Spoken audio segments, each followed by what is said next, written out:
A cab driver sits in his car on the corner of Washington and Cherry Street in San Francisco, and he is already dead. He just doesn't know it yet. In the back seat, a man raises a gun. 2 shots. And then, silence. The killer steps out, wipes down the door handle, and walks calmly into the night. Police will arrive in 4 minutes.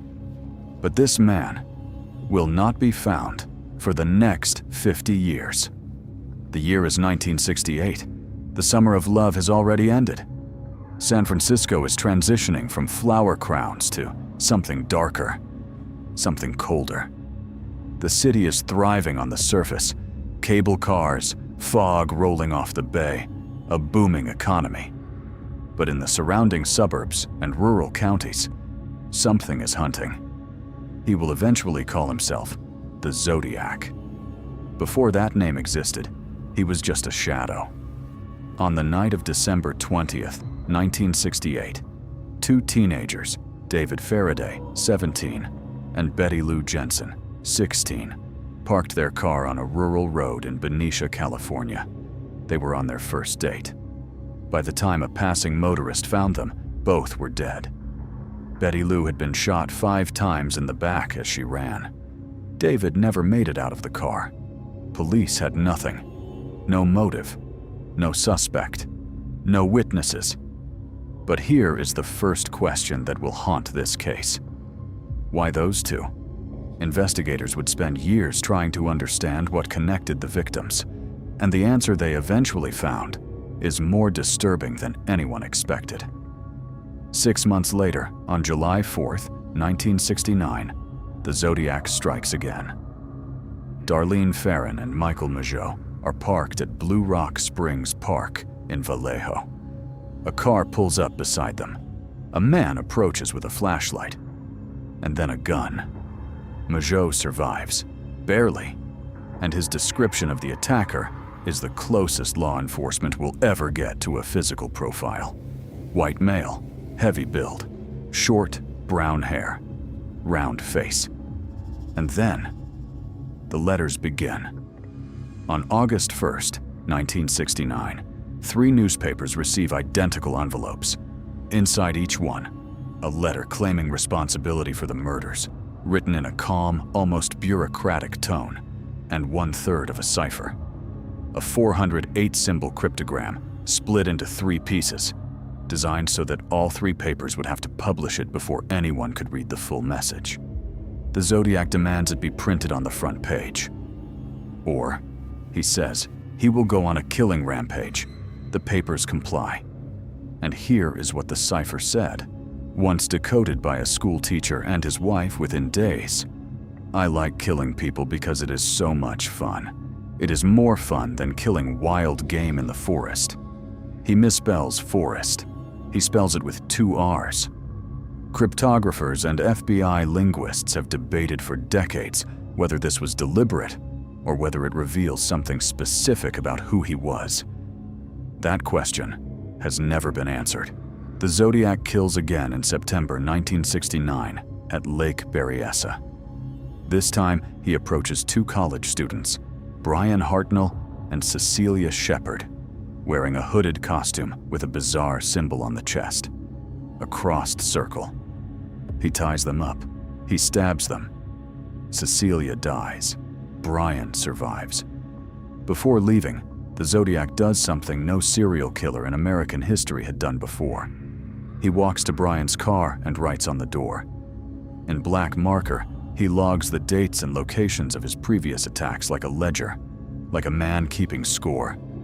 And then, 1 month later, Paul Stein, the cab driver, shot once in the head on the corner of Washington and Cherry in San Francisco. 3 teenagers watch from a nearby window. They call the police. And then something extraordinary happens. Something that still makes criminologists shake their heads. A dispatcher, misreading the description, broadcasts that the suspect is a black male. 2 officers drive past a white male walking near the scene and wave him through. They wave the Zodiac through. He was within arm's reach of 2 police officers. And this brings us to the second question that has never been resolved. The Zodiac sent over a dozen letters to newspapers and police. He included pieces of victims' clothing as proof. He taunted investigators by name.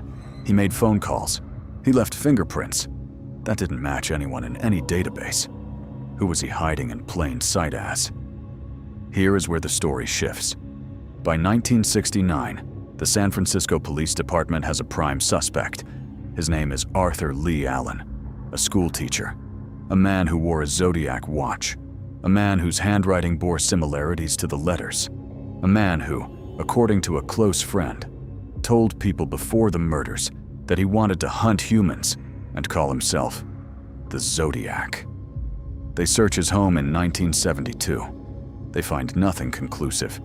They search it again in 1991. They find pipe bombs, ammunition, child pornography, but not the evidence needed to charge him with the murders. Arthur Lee Allen dies in 1992 of natural causes before he is ever charged.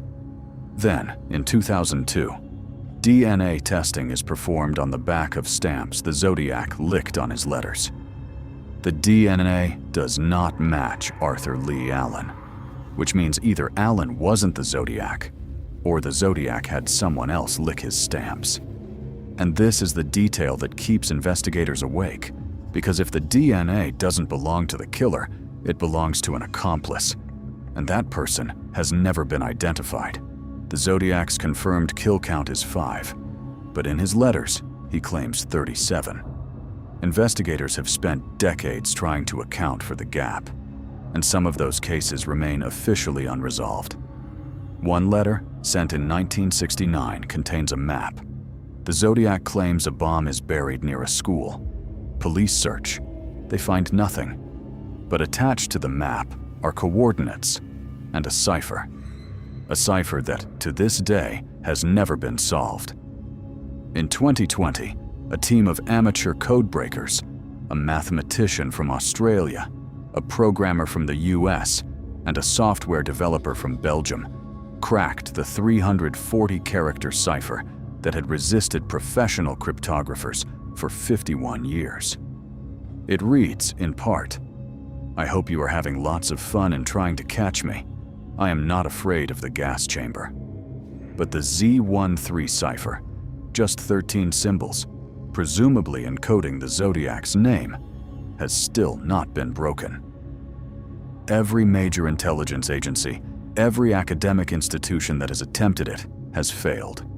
13 characters, possibly a name, possibly a final joke, and not a single person on Earth has decoded it. The Zodiac case was officially listed as inactive by the San Francisco Police Department in 2004. The case file runs to over 2,500 pages. There are over 2,500 suspects on record. The FBI still maintains a working file, and the letters stopped arriving in 1974. The last confirmed letter was postmarked January 29, 1974. It referenced The Exorcist and described watching it as the best satirical comedy he had ever seen. At the end, he wrote, "Me, 37, SFPD, 0. After that, nothing. No more ciphers. No more taunts. No more victims officially connected to him. The Zodiac simply stopped. Investigators offer 3 theories. He died. He was incarcerated for something else. Or he stopped because he chose to. Because the game was no longer interesting. All 3 explanations are terrifying in different ways. What we know for certain, at least 5 people are dead. At least one man knew exactly who did it, and he died before he could be charged. A cipher containing what may be the killer's name sits in an evidence box, still unsolved. And somewhere in California, in a house or a grave or a name on a record, no one has thought to check. The answer exists. It has always existed. We just haven't found it yet.